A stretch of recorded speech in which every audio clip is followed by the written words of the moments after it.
오늘은 선지수로 읽은 요한계시록 3부 세 번째 시간인데 제목은 무식한 종말론 가로 열고 4대 천왕의 격전장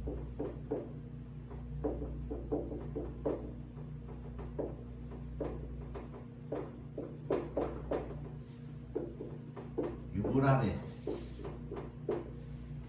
라는 제목으로 첫 번째 시간을 가지도록 하겠습니다. 뭐 때문에 이 제목을 4대 천왕 운운을 했는가 하면은 그 지난 100년간 그 지금 100년에 육박하는데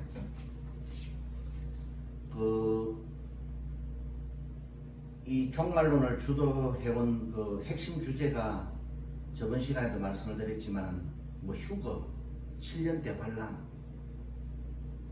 말씀을 드렸잖아요. 그렇게 주장하는 사람들 가운데 자기가 조금 더 연애를 한답시고 속된 말로 좀 더 깝죽거리는 사람들이 보면은 이 다니엘 선지서의 11장의 말씀을 가지고 지금 멋대로 프로젝트입니다.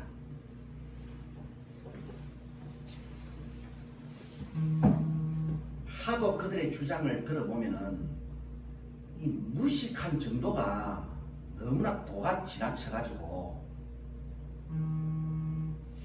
그래서 우리가 이제 그 종말론을 강의한답시고 7년대 환란 휴거 이렇게 주장하는 사람들이 보면은 다니엘 선지서 11장을 인용해가지고 북방왕, 남방왕, 서방왕, 그 다음에 동방왕, 천하의 4대 제왕들이 4대 제국이 4대 나라가 이 유브라데 지역에서 곧 중동 지방에서 종말 전쟁을 누가 먼저 공격하든지 하여튼 화약고가 중동에서 터져가지고 이제 주님이 재림하신다, 아니면은 7년 대환란이 시작된다, 아니면은 적 그리스도가 출현한다 라고 여러분들은 잘 모르시겠지만 거의 전부 다가 막 그렇게 떠들었습니다. 근데 가만히 국민일보 이 광고를 보면은 이 광고만 봐도 요런 부류의 무식한 인간들이 집단의 종말론을 강의한다라고 사람들을 갖다가 불러 모아가지고 헛소리 해야 되구나 하는 것이 확연하게 느껴질 정도인데, 이들이 이와 같이 다니엘 선지서 11장에서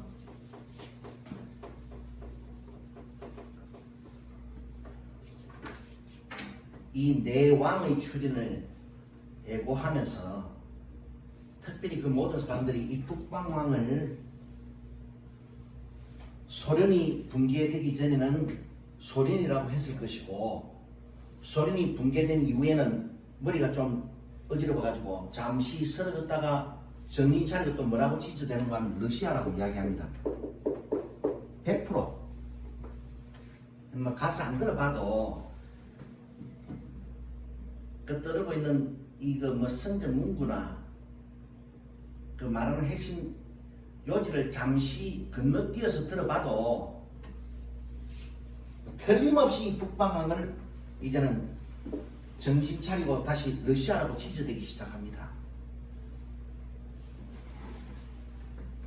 제가 다니엘 선지서 9장 27절의 말씀에서 그가 장차 한 1회 동안 언약을 굳게 정하겠고 그 1회 절반의 제사와 예물을 금지할 것이며 장파여 민 물건이 날개를 의지하였을 것이고 라고 할 때 그라는 이 용어의 이 오묘함을 제가 어떻게 표현을 해드릴 수가 없는데 이 글을 갖다가 지금 마음대로 뭐 적그리스도라 뭐 적용을 시키든지 뭐 구약의 작은 뿌린 안티오쿠스 에피파네스에 적용을 시키든지 이 다니엘 선지서에 보면 그가 이 꼭 문제입니다. 문제. 그래서 제가 그 말씀을 드렸지 않습니까? 다니엘 선지서에서 마지막 때라고 할 때는 그 마지막 때는 세상 끝날을 말하는 게 아니고 구약의 작은 뿔이 출현할 때 그리고 신약의 작은 뿔이 출현할 때라고 제가 이것이 이중적인 포석을 가지고 예언의 언어가 우리들에게 계시되었다라고 제가 말씀을 드렸잖아요. 그래서 이 다니엘 선지서에 나오는 마지막 때라든지 뭐 종말의 날에 마지막 날 뭐 이런 용어를 갖다가 자꾸 1999년도 세상 종말의 날, 중동 지방에서 뭐 핵전쟁이 발발하는 날 그런 날로 오해하지 마라고 제가 말씀을 드렸습니다. 그래서 그거가 굉장히 신비한데 이 다니엘 선지서 11장 40절로 45절에 보면은요.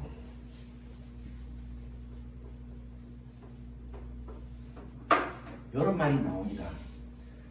마지막 때의 딸이라니까. 이 마지막 때 이거는 세상 종말의 날이더라고. 지가 그래도 다니엘 선지서 봤다고.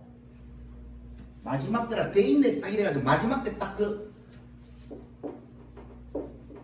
11장 40절에서 45절입니다. 여기 딱 어떻게 시작되는가 하면은 마지막 때에 남방왕이 그를 지른다. 여기서도 그가 문제가 됐어요. 이 다니엘 선지서 전체의 그 오묘한 그 예언의 속성을 모르기 때문에 지금 마음대로 이제 그를 갖다 붙이는 겁니다. 역사적인 지식은 아예 딱 도외시해놓고 마지막 때에 남방왕이 그를 찌르리니 북방왕이 또 여기서 그가 나와요. 그에게로 마주 왔으나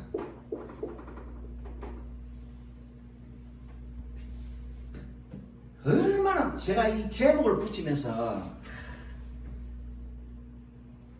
이렇게 종말론을 강의하는 이 떠드는 이 대부분의 사람들이 얼마나 무식한가 하면은 그래서 이제 이 결론적으로 이야기하면은 가들은 이 남방왕을 애굽이라 이야기합니다. 예, 이 북방왕을 러시아라고 이야기합니다. 한때는 소련이라고 떠들고 돌아다녔어요. 다니엘 선지서 7장에 보면은 네 짐승이 등장한다는 두 번째 짐승이 페르시아를 상징하고 있는데 곰이잖아요. 곰. 그리고 이 북극 곰이 돼가지고 소린이라고 얼마나 많이 떠드는 줄 압니까? 하여튼 이 남방왕이 그를 찌르리니 북방왕이 다시 그에게로 마주 와서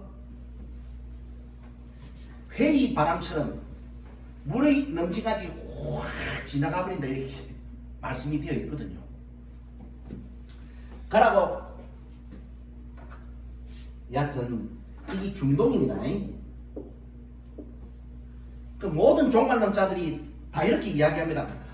북방왕, 서방왕, 남방왕, 동방왕을 언급하는 사람들은 다 목에 힘을 주고 있어요. 쳐다보면 아이고 소름 끼칠 정도로 무식합니다. 이거. 예? 그러니까 앞으로 이 몇 번째 시간까지 갈는지는 모르겠지만은 이 강의를 듣고 나서요, 뭐 들을 게 있는 사람 있든지 말든지 간에 정신 차리고 요렇게 떠드는 사람이 있으면 그 사람 계시록은 들을 필요가 없습니다. 그거. 예?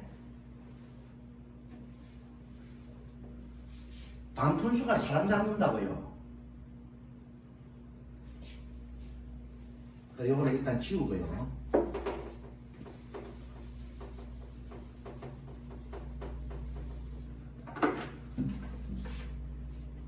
이 문맥적으로 보면은 이 남방왕에서 이 글은 북방왕이고요.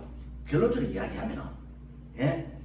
그 다음에 북방왕이 그에게로 마주와서 할 때 이 글은 남방왕입니다. 남방왕.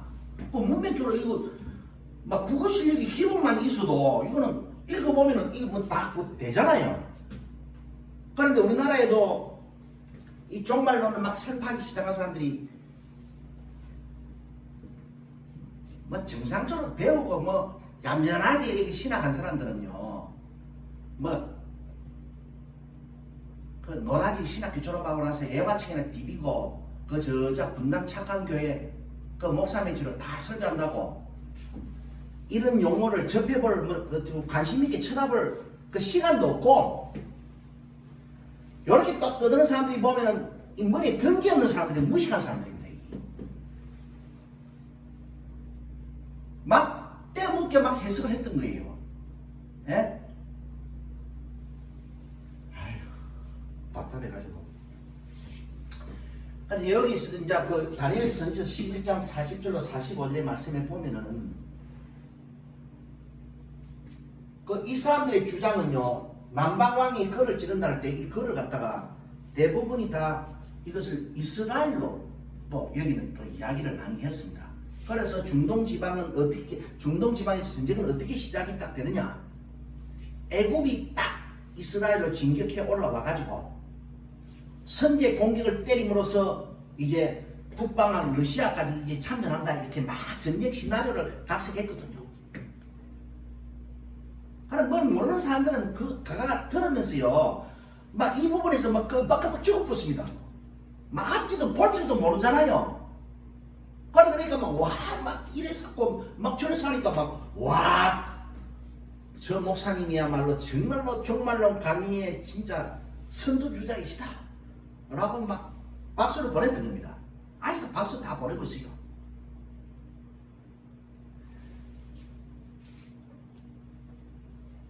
요한계시록에 나오는 아마겟돈 전쟁을 지구 최후의 종말의 전쟁의 날이라고 슬퍼하는 모든 사람들은 요따위 식으로 이야기합니다.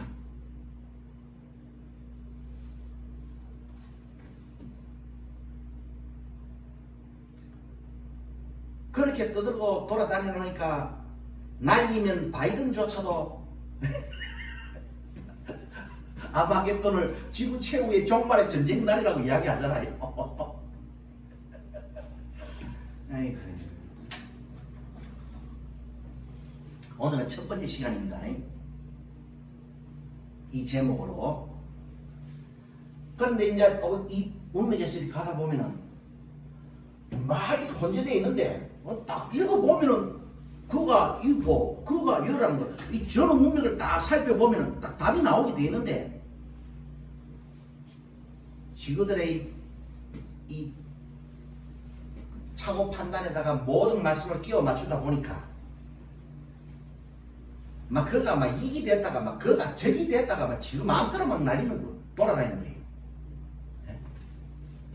또 여기 또 이제 그 본문을 쭉 읽어보다 보면은 막 이렇게 뭐 남방왕이 그를 지고 북방왕이 또 거기로 마주 내려와가지고 막 쉬 막 확 물이 넘치가지고 확 지나간다. 막 완전히 막 풍지박살을 내버립니다.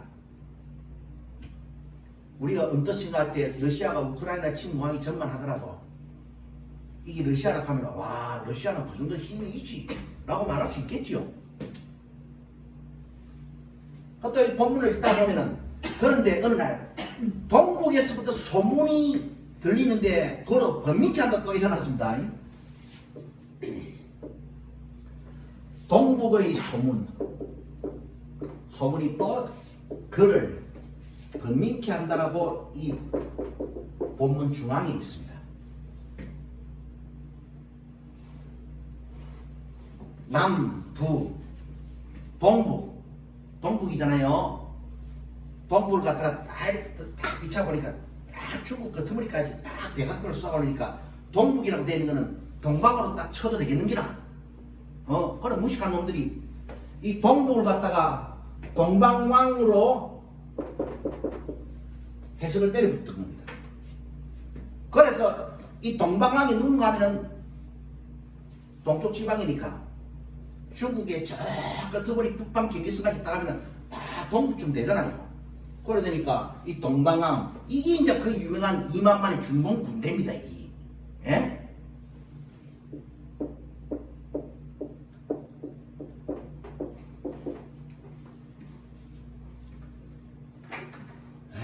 무식한 종자를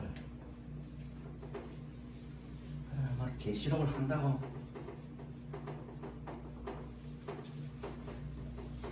인한 내밀고 싸돌아다이 사이. 제가 저번에도 말씀을 드렸잖아요. 그 제가 이렇게 설교하는 거는 그 뭐 구독자 그 뭐 30 몇 명 보고 하는 거 아닙니다. 예? 해봐야 이제 소용이 없어요.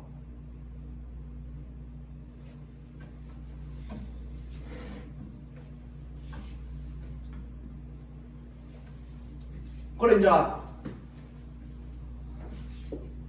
남과 북과 동북을 딱 끄트머리 좀 내려가지고 동방왕 이게 중공 문제를 했던 겁니다. 아이고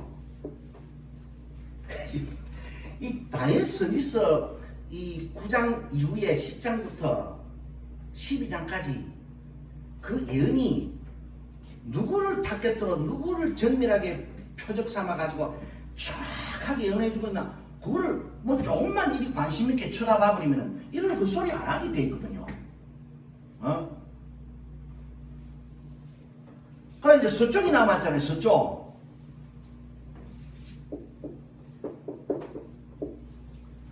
이거는 또 그 성경의 본문을 보니까 아무리 찾아봐도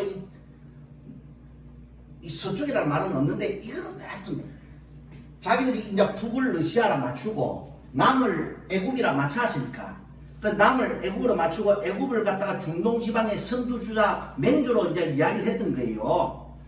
그러나 동방은 동북부를 끄집어 내려가지고 동방왕으로 중공 무대를 딱 맞췄는데 이 서쪽은 이 뭐라 그냥 맞췄고 도저히 고민을 하다가 생각할 게 없다.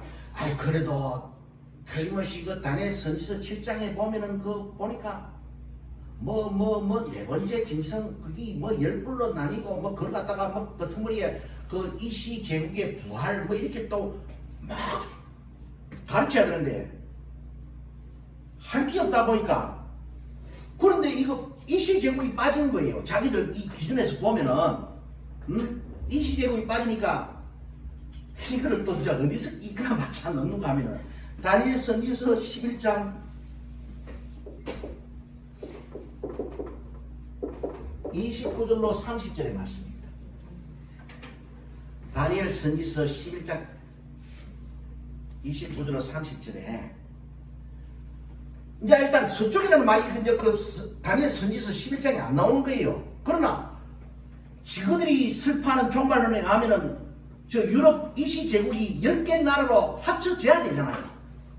예? 그 1960년대부터 이 종말론이 막 시작이 됐는데 지금 뭐 이 시대에 와가지고 이시 제국이 열 몇 개 나라가 막 되는지 상상도 못 한기라.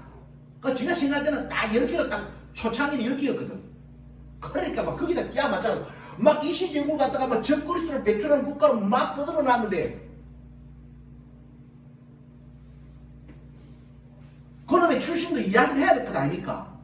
근데 성경에는 이 서쪽이란 말이 없는데 이시 제국을 끼워 맞추려다 보니까 어디서 성경을 인용을 했는가 하면 다니엘 선지서 11장 29절 30절에 기띔의 배들이라는 용어가 딱 나옵니다. 기띔의 배들이. 기띔. 지도상으로 딱 보니까 서쪽 좀 비슷하거든요. 이야. 기띔의 배들 이게 서방왕이다 이래 된 거예요. 그래서 서방왕은 이제 가공의 주인공을 이제 지그들이 멋지게 만들어내야 됩니다. 그걸 갖다가 계시받았다고 다 떠들었어요. 예? 그래 이제 이 중동 지방을 중심으로 북쪽의 러시아, 남쪽의 중동, 거의 애국, 그 다음에 동쪽의 중공군대, 서쪽의 이시제국. 그러면서 뭐 전쟁 이 시나리오를 어떻게 또 자기들이 그 결론을 각색했는가 하면은 이 중동 지방에서 일어나는 이 4대 천황의 격전에서 대혈투에서 요놈이 최후의 승자가 된다고 했습니다. 요놈이 최후의 승자가 되는데 이 서방왕 이시제국 재생 로마 제국이 이 전쟁에서 승리함과 최후의 승자가 됨과 아울러서 전 세계를 지배할 적그리스도를 배출한다라고 이야기합니다. 아이고, 너무나 단순합니다.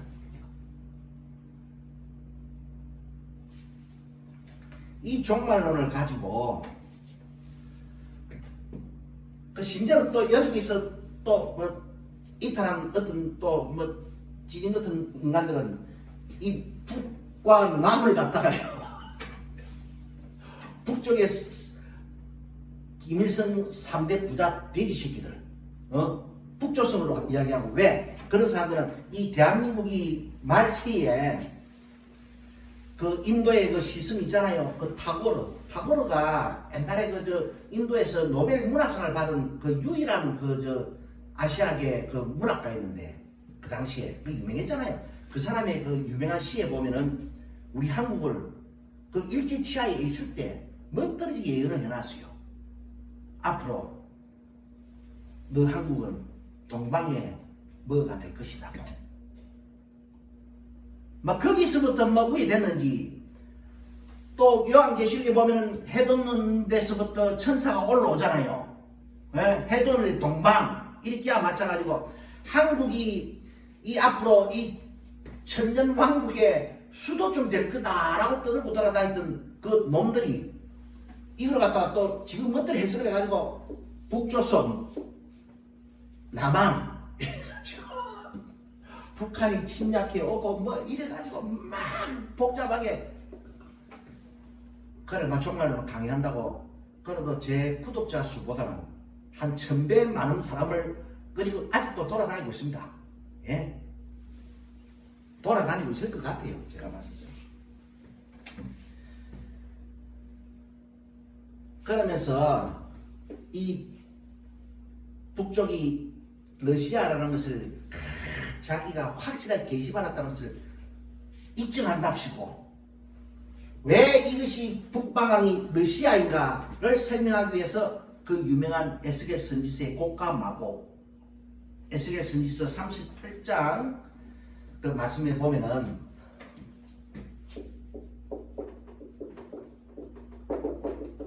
이래서 그 말씀을 인용해가지고 이 북방향이 내가 계시를 받기를 이 말씀에서 받아들여가지고 이 말씀을 근거로 이 북방향이 러시아라고 이 대한민국에서 뭐 좀 집단에 뭐 종말론을 강요한다고 끌적거린다 하면은 다 그렇게 있기야 마찬가지로 있습니다. 맞출 구질이 딱 있거든.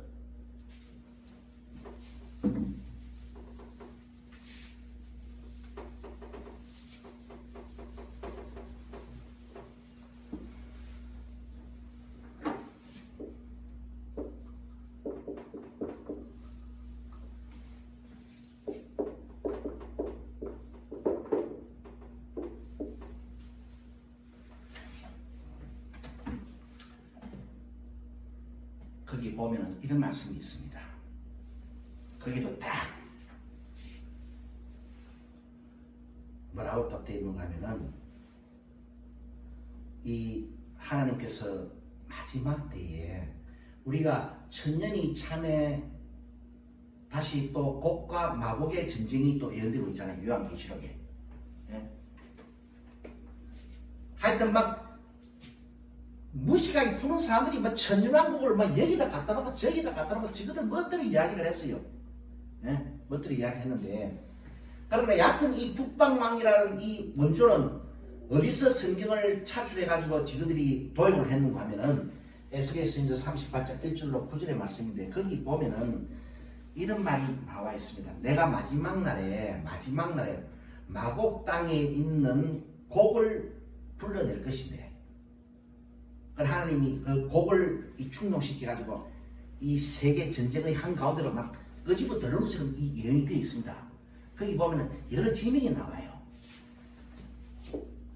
요약을 해드리면 마곡 땅에 로스와 메섹과 두발 왕고 이렇게 됐습니다. 그러니까 이 문맥을 풀어보면은 이 곡이라는 사람이 왕인데, 그런데 이 북방왕이다 이 말입니다. 그래 그게 러시아가 되는 거는 이제 지가 이제 시정학적으로 이렇게 추론을 하는 거예요. 하도 희도 안 차가지고 저도 오늘 조금 전에 이 말씀 시작하기 전에 네이버에 들어가지고 지도를 또 다시 한번 봤습니다. 내가 예? 몇십 년 만에 보니까 이 곡이라는 사람이 출신이 마곡 땅입니다. 야 어디 살고 있는가 하면 곡이라는 사람이 마곡 땅에 살고 있는데, 마곡 땅에 살고 있는 곡은 또한 로스와 메섹과 두발 지역의 왕이라 이 말입니다. 그런데 이 로스와 메섹과 두발이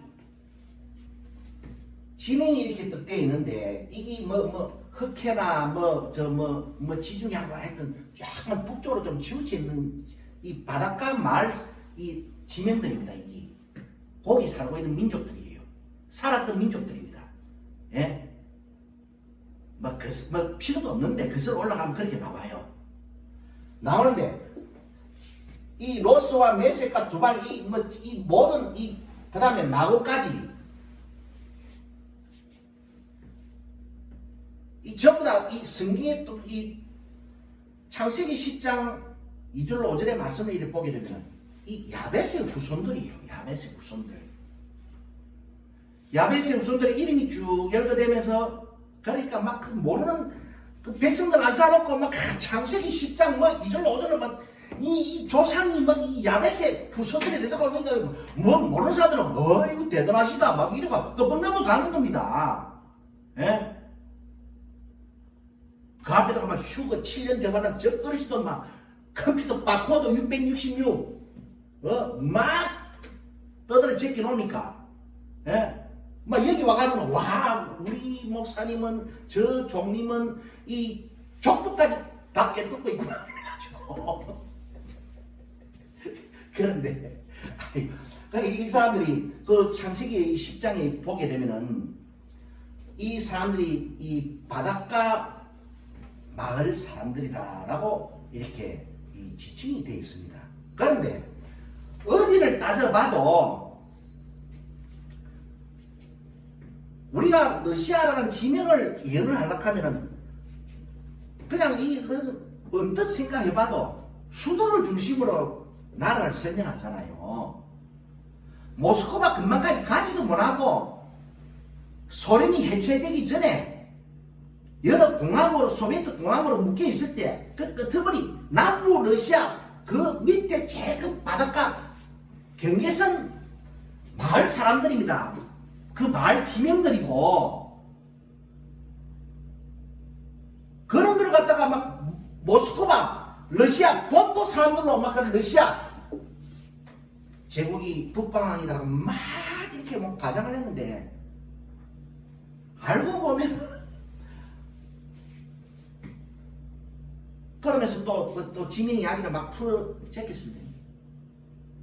며칠 전에 그 사무실에 있는 어떤 분이 또 어디 종말론 강의한다고 이런 앞에는 바른말 하는데 뒤는 약간 좀 이상하다고 들어보라 해가지고 제가 한 30초를 들어봤어요. 그러니까 듣기도 귀찮아가지고 지금 뭐 하는데요? 그러니까 이 사람이 그러거든. 막 이 교회 가운데 막 이 구원받은 사람 그가 사람 아무도 없대 해서 막 큰 소리 버무치니까 좀 언뜻 들을 때는 비슷해 보이잖아요. 예? 종말론 강의하는 사람들이 전부 다 같이 딱 동일한 언어가 뭔 줄 압니까? 교회 다 구원 못 받는다는 거예요. 안 그러면 지지 같은 놈들은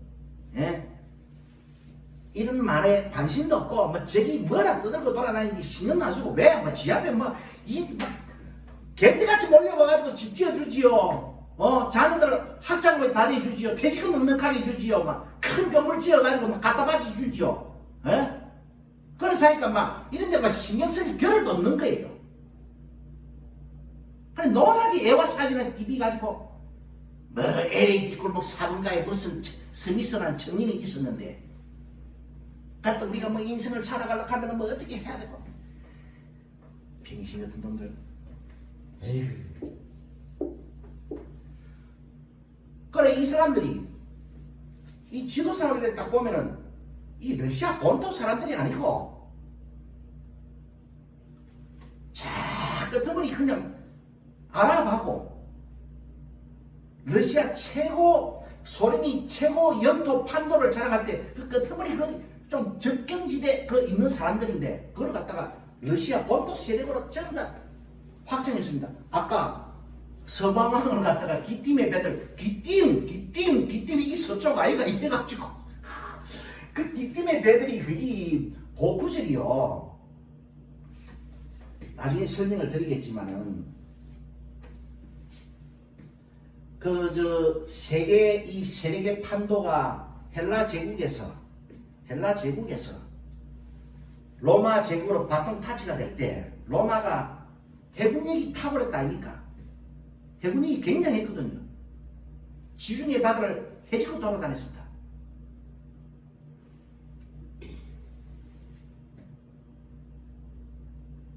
그 바다를 두고 카르타고라는 옛날에 그 미란 제국이 있었어요. 하니발이라는 장군을 배출한 국가인데 포에니 전쟁이 이래가지고 막 1차, 2차, 3차까지 그 지중해 패권을 두고 그 지중해에서 카르타고를 몰아내느냐 카르타고가 로마를 몰아내느냐에 따라서 세계 판도가 좌지우지되는 그런 역사의 시기가 있었는데 그 기띔은요 그 로마가 발흥할 때 헬라 제국을 그 역사상에서 사라지게 할 무렵에 지금으로 말하면 해군 주둔 기지였습니다. 그 기띔이 그 전체 내용을 보면은 그거를 갖다가 그 무식한 인간들이 서방왕에다 갖다 끼워 맞추지를 않나. 그러고 에스겔 선지서 38장 1절로 9절의 말씀에 보게 되면은 이 북방왕 러시아라고 해놓고 또 그 동맹군이 쭉 이리 나열되고 있습니다. 거기는 바사, 구스, 붓, 고멜과 그 집단, 도갈마도 또 야베스의 후손임이 돼. 야베스의 후손이 바닷가 근처에 살았다 이래 돼 있지. 러시아 본토 그 시베리아까지 가서 살았다는 말이 전혀 없습니다. 그 바사도 페르시아 지금의 오늘의 이란을 중심으로 보면 되거든요. 그 지역이. 그러니까 렌진의 3일을 떠나보라는 그 사람도 반드시 이란이 이스라엘을 침공한답니다. 아이고 참. 그래 거기 보면은 이제 이 북방왕의 협력자들이 나오는데 바사 그것도 이란 아닙니까? 그 이란도 이 지금 세계 전체에서 보면은 약간 이 러시아 쪽이잖아요. 야리꾸리아 해가지고. 그 다음에 구스가 이디오피아입니다. 이것도 좀 러시아하고 좀 가까운 것 같지요? 붓이 리비아입니다. 리비아. 고멜과 그 집단은 터키와 우크라이나 남부지역. 도갈마 족속은 시리아 근처에 거주했던 사람들 곧 러시아 그 소련으로 제일 제국의 판도를 자랑할 때 끄트머리 남부 러시아 끄트머리 해변가 근처를 직시하고 있어요. 그 어디에도. 그런데 이런 사람들은 이 북방왕의 신화를 만들어 이 주인공을 만들어내다 보니까 종발론의 주인공을 만들어내다 보니까 막 이 모든 것이 다 이 러시아와 끄트머리와 달려있는 거는 전부 다 막 끌어올려가지고 러시아 본토 세력으로 다 과대포장했던 겁니다. 서방왕을 기띔의 배들에서 수련해내듯이 기띔이 그 중동지방에서 서쪽에 있다 아닙니까? 로마 제국의 해군기지. 오늘은 여기까지는 하는데요. 제가 왜 이 말씀을 오늘 드리는고 하면은 또 이 강의를 또 시작을 했는고 하면은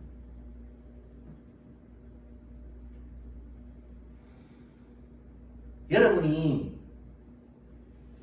요한계시록을 전한다, 종말론을 강의한다, 뭐 장안에 날고 기는 사람들, 저 사람이 종말론에 뭐 핵심 주자란다, 저 사람이 대표 주자란다, 저 사람 대단하게 이 성경을 관통해가지고 막 뭐 다리에 선지서를 뭐 이렇게 푸니 저렇게 푸니 다 그러거든요. 그런 대가리 형체가 하고 다니는 이 종말론자들이 거의 다 대부분입니다. 그 대부분이 다 어따위 식으로 이야기하고 있어요. 그래서 제가 하는 말씀은 어따위 식으로 이야기하는 인간들 그 종말론 강의, 요한계시록 강의 듣지 말라는 말이에요. 그 들을 필요도 없습니다. 그 시덥잖아 가지고. 제가 말씀 안 드렸습니까? 영원한 복음 요한계시록을 시작하면서 요한계시록은 그렇게 수수께끼 풀듯이 풀 수 있는 그런 책이 아니고 교회를 향한 하나님의 말씀하심입니다. 모세의 대예언이 이스라엘 백성에게 축복과 저주의 길, 축복과 심판의 길을 이 극단의 길을 예언하는 예언서이듯이 예언이었듯이 요한계시록도 신앙 극단이라는 이 교회를 향한 축복과 저주, 심판의 극단의 길을 이 선택으로 경고하는 영원한 복음입니다. 복음. 그래서 요한계시록은 뭐 해석한다, 요한계시록을 푼다, 이런 말을 함이 할 수가 없습니다. 그게. 저는 이 강의를 통해서 제가 전해봤던 요한계시록의 정당성을 아무도 인정해 주지 않으니까 꼴랑 뭐 30명밖에 그것도 뭐 단지 모르겠고, 예? 저는 다가오는 세대를 준비하고 이 영원한 복음을 전합니다. 그래서 그 정당성을 부여하는 차원에서, 그래서 저는 요한계시록은 하나님께서 교회에게 말씀하십니다. 뭐라고 말씀하시는지 그 음성을 저는 들려내는 거예요. 그것이 바른 요한계시록 해석이고 영원한 복음의 증거입니다. 다음 시간에 계속해서 다니엘 선지서 9장 이후에 10장부터 12장까지를 조금 세세하게 그 설명을 해나갈 것인데, 그 설명을 통해서 여러분의 내리에서 헛소리 종말론을 완전히 걷어내시는 축복의 시간이 되시기를 주님의 이름으로 축원합니다. 기도드리겠습니다. 은혜와 사랑을 진심으로 감사드리옵나이다.